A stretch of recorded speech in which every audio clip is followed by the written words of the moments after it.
Merhaba, ne yapıyorsun arkadaş? Ben iyiyim, sen ne yapıyorsun? Ben de iyiyim valla. Şimdi bu video çok boş, hiçbir şey yapmayacağım. Geçebilirsin istersen.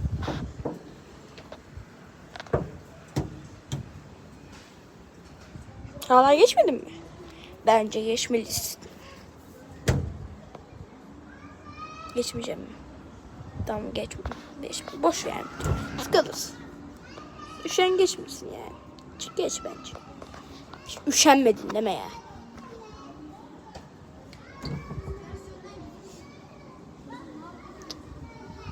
Geçsem mi artık?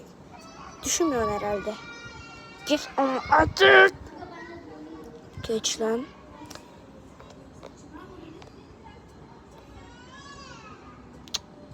Hala geçmedin değil mi? Geçmeyenler şuradan like atıp abone olsa çok mutlu olurum. Please.